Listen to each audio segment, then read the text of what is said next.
I still remember sitting at my grandmother's kitchen table as a kid, watching her carefully fold used aluminum foil to use again later. At the time, I thought it was strange. We had plenty of foil in the drawer, why not just throw it away? But now, with rising grocery prices and surprise fees hiding in I finally get it. She wasn't being cheap, she was being smart. She had lived through the Great Depression in the 1930s, when families had to make every penny stretch. Those old habits? They're helping me survive and even thrive today. In this video, I'll share powerful Depression-era money habits that still work wonders today. These are real-life money habits from the past that feel surprisingly modern, creative strategies for saving big and living smart. If you're tired of feeling broke or wasteful, keep watching. These powerful lessons from nearly 100 years ago still work, maybe even better, in today's world. During the 1930s, the Great Depression hit the world hard, especially in the United States. After the 1929 stock market crash, millions lost their jobs, homes, and savings. With little money and no safety nets, families had to survive on the bare minimum. This led to a culture of extreme resourcefulness, growing food at home, repairing instead of replacing, and relying on neighbors. These frugal habits weren't just about saving money. They were about surviving with dignity. Nearly a century later, these same principles are proving useful again as people face inflation, rising costs, and an uncertain economy. Number 1. Waste not, want not. The forgotten power of full-use living. My grandmother used to say, if it still works, you don't throw it out. And she meant everything, from empty jars to scraps of fabric. During the Great Depression, wasting things wasn't an option. People found ways to use every single part of what they had. A torn dress became cleaning rags. Bacon grease was saved and used to cook again. Flour sacks were turned into clothes.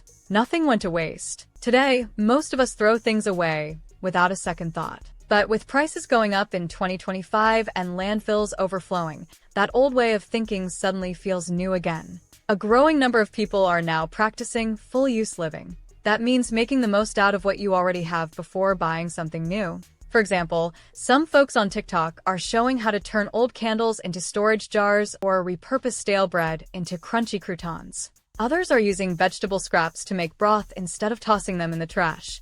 This isn't just about saving money, though you will save a lot. It's about building a mindset that values every item, every dollar, and every decision. It's smarter, it's greener, and it feels good. When you start thinking like someone who lived through the Great Depression, you begin to see possibilities everywhere, in leftovers and scraps, in things most people ignore. And that's where the real savings begin. Quick question for you. What's one money habit you learned from your grandparents? Drop it in the comments. I'd love to feature some of your stories in a future video. Number 2. Seasonal living. When time of year dictated what you spent. In the 1930s, people didn't shop the same way all year. They followed the seasons. You bought warm clothes in winter, planted gardens in spring, canned vegetables in summer, and saved firewood for fall. Life and spending moved with the weather. People didn't eat strawberries in winter or crank up the heat all day. They used what was available and affordable in each season. This helped them save money without even thinking about it. Today, we can get anything at any time, but it comes at a cost. Out-of-season fruits are expensive. Using air conditioning or heating 24/7 raises bills fast. And holiday sales tempt us to overspend, even when we don't need anything. Seasonal living is about planning around the time of year. Buy clothes at the end of a season when prices drop. Eat fruits and vegetables that are in season. They're fresher and cheaper.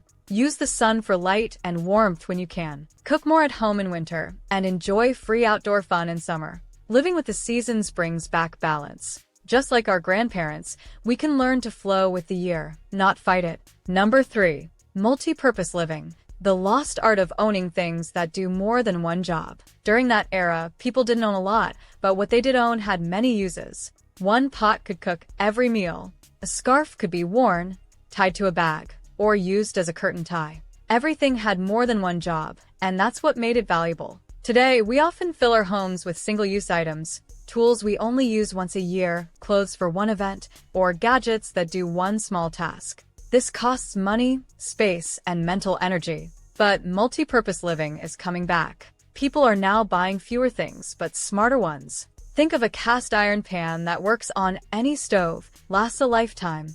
and goes from stovetop to oven. Or clothes that can be dressed up or down, worn in different seasons. Even apps can help manage budgets, to-do lists, and calendars all in one. The fewer things you own, the more you use and appreciate each one. It's easier to clean, easier to move, and easier to save. So before buying something new, ask, can this do more than one thing? If not, maybe you don't need it. That's the quiet genius our grandparents already knew. Number 4. Victory Gardens 2.0. Grow what you can, wherever you are. In the 1930s and during World War II, families across the U.S. planted victory gardens in backyards, empty lots, and even windowsills. These small gardens helped feed families when food was hard to get and expensive. People grew tomatoes, carrots, beans, whatever they could manage. It wasn't just about saving money. It gave them control and pride. Now, with grocery prices going up and food waste at an all-time high, home gardening is making a big comeback. But this time, it's not just for people with big yards. Today's victory gardens are showing up in small places, balconies, windowsills, rooftops, and even tiny kitchen corners. You don't need land. You just need light, a little time, and creativity. You can grow fresh herbs in yogurt cups, lettuce in a plastic bin, or even mushrooms in coffee grounds. Indoor gardening kits are now more popular than ever, and many cities offer free workshops or seed swaps. A recent report showed a 35% rise in home gardening kits in the past year alone. When you grow your own food, even just a little, you save money, eat healthier, and feel more independent. Like our grandparents during the Depression, we're learning that sometimes the best way to fight back is to plant something. Number 5. Mental budgeting. Why people in the 1930s were better at money without apps. Back in the days, there were no budgeting apps, no online banks, and no calculators. Still, people knew exactly where every penny went. My grandmother could tell you from memory how much she had for food, clothes, and rent, down to the last cent. This was called mental budgeting. People didn't write everything down, but they stayed aware of their money all the time. They didn't swipe cards or click buy now. Every purchase was a decision they felt. Today, we have apps that track every dollar, but many of us still lose control of spending. Why? Because we don't feel the money leaving. It's too easy to tap and forget. For 1 week, don't use any budgeting app. Instead, try to track your spending in your head just like people did back then. Pay attention. Guess how much you spend each day, then check if you were right. You'll start to build spending awareness, and even small purchases will feel more real. Mental budgeting doesn't replace tools, but it strengthens your money instincts. Just like people in the Depression, you'll start making smarter choices before you even reach your wallet. Number 6. Batch living. Planning ahead to save time and money. Back then, people didn't have the time or the money to make separate trips to the store or cook new meals every day. They had to plan ahead. Families baked bread for the week, cooked in large batches, and reused leftovers in creative ways. This wasn't just smart, it was necessary. Today, we call this idea batch living. It means doing things in groups to save time, energy, and money. Instead of cooking every night, you make meals in bulk and store them. Instead of doing laundry 3 times a week, you do it all in one go.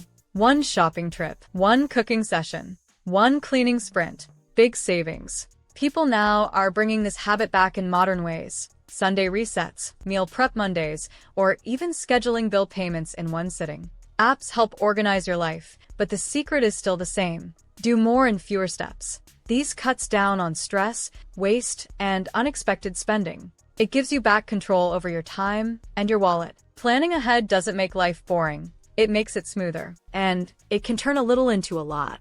Looking back, my grandmother wasn't just saving money, she was living with purpose. Every habit she had came from a time when people had no choice but to be resourceful. But what's surprising is how useful those habits are again, even today. We're starting to see that frugality is about making thoughtful choices. It's about knowing what matters and letting go of what doesn't. So, if you're feeling overwhelmed by expenses or tired of chasing the next thing, try one of these Depression-era habits. These simple changes can bring peace and savings, all at the same time. As my grandmother would say, use what you have, share what you can, and waste nothing. Turns out, that advice still works wonders today. If this inspired you to rethink money, check out my next video on building quiet wealth through simple habits. Don't forget to like, subscribe, and share this video. Someone else needs this wisdom too. Thanks for watching, and I'll see you in the next video.